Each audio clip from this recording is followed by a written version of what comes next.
TV.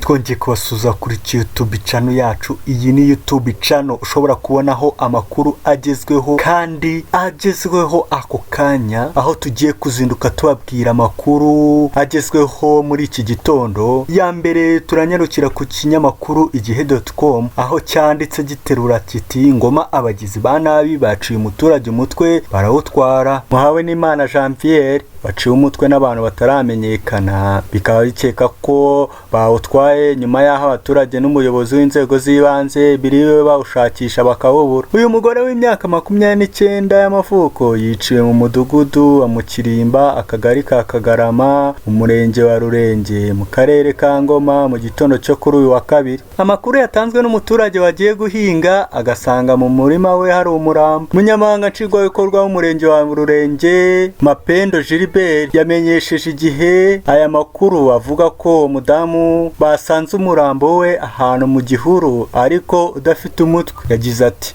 mu gitondo twahawe amakuru n'umuturage wari ugiye guhinga, ageze ku isambu abona yibwa igitoki, akurikiye atangira kubona aho amabere y'igitoki yaracitse yerekeraga. Ageze imbere atangira kubona amaraso amugeza ku murambo w'uwo mugore, ahita aduhamagara tujyayo dushakisha umutwe turawubura. Yavuze ko bakomeje gushakisha uwo mutwe kugira ngo bamenye ibyawo, ndetse iperereza ryahise ritangira kugira ngo ababigizemo uruhare babiryozwe. Gitifu Mapendo kandi yanavuze ko kubera ibihe u Rwanda n'isi birimo by'icyorezo cya coronavirus byatumye hadakoreshwa inama n'abaturage kugira ngo abihanganishe, ariko ngo bake bahageze babahumurije babasaba gutanga amakuru kugira ngo ababikoze bakurikirana. Muhawe n'Imana n'umubyeyi wasize abana babiri yabanaga nabo mu nzu yakodesha, yaratunzwe no guca inshuro mu baturage kabona amafaranga. Umurambo wa nyakwigendera wagejejwe mu bitaro bya Kibungo kugira ngo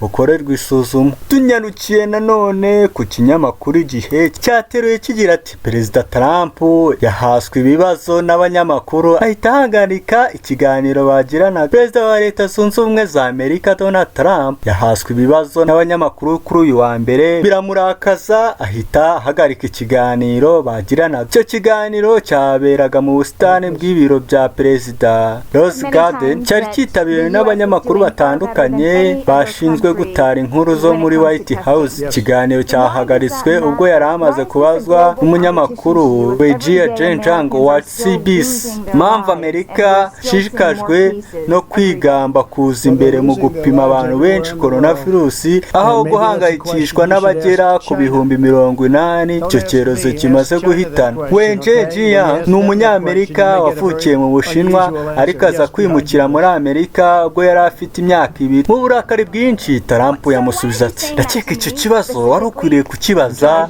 Ubushinwa, uhimbaza genda ubaze Ubushinwa sibyo. Trump yahise ashaka gukomeza ngo afate ikibazo cya Kaitlyn Koren wa CNN, ariko Jiang akomeza gutsimbarara amubaza ikindi kibazo ati, nyakuba kuki umbwiye gutyo? Trump ahita amusubiza ati, ni wowe mbwira ariko si wowe gusa, by'umwihariko ndabwira buri wese ubaza ibibazo biteye isoni. Koren wa CNN yahise yegera indangururamajwi ngo abaze ibibazo bye, ariko Trump aramurogoya avuga ko ikiganiro bari bafitanye kirangiriye. Koren yahise abaza ati, ariko wari wantunze urutoki ngo mvuge? Trump aramusubiza ati, nibyo naguhaye umwanya ariko ntiwigeze ubaza. Trump yahise akomeza asoza ikiganiro ati, bagore namwe bagabo mwakoze cyane, ahita abatera umugongo aragenda. Imyitwarire ya Trump muri icyo kiganiro yanenzwe cyane, bamwe bavuga ko idakwiriye umuntu nka Perezida. Senateri Bernie Sanders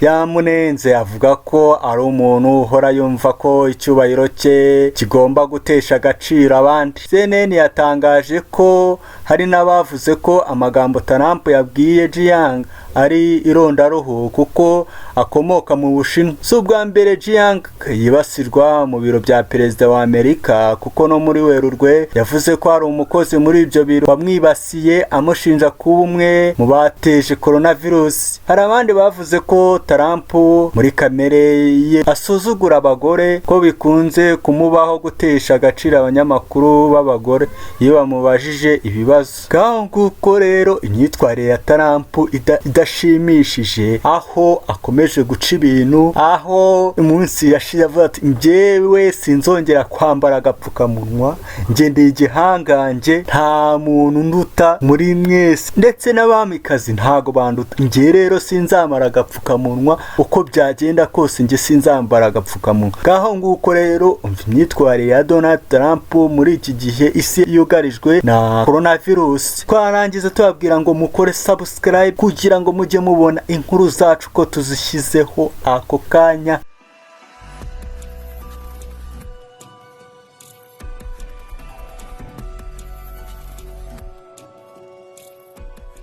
This is undoubtedly a difficult period for our region and the entire world. We are working to minimize the economic hardships on our citizens while protecting their health. But this will be more effective, as has been stated by Your Excellencies, if we act in concert with one another. So long as any member of our community is vulnerable, we are all at risk. Therefore, we must work very closely together in the months ahead to face this challenge as a community of partners. We need to work for our people. If we can't all work together, the six of us, and have things moving, it doesn't mean 2, 3, 4 shouldn't work in these circumstances to deal with the problems we have to deal with.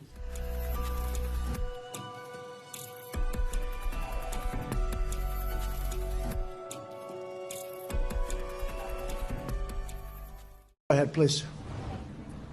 Said many times that the U.S. is doing far better than any other country when it comes to testing. Yes.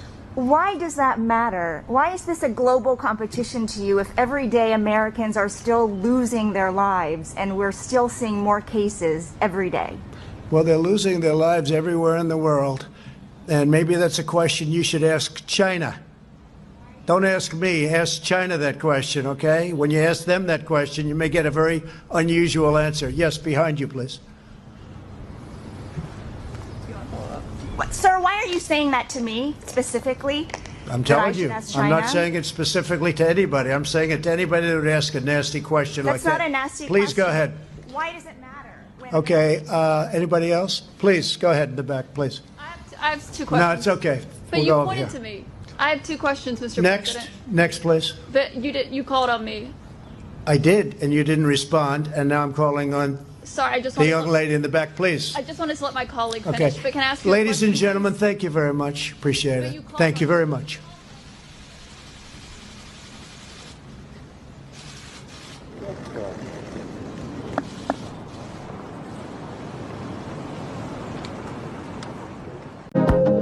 Fahrenheit TV.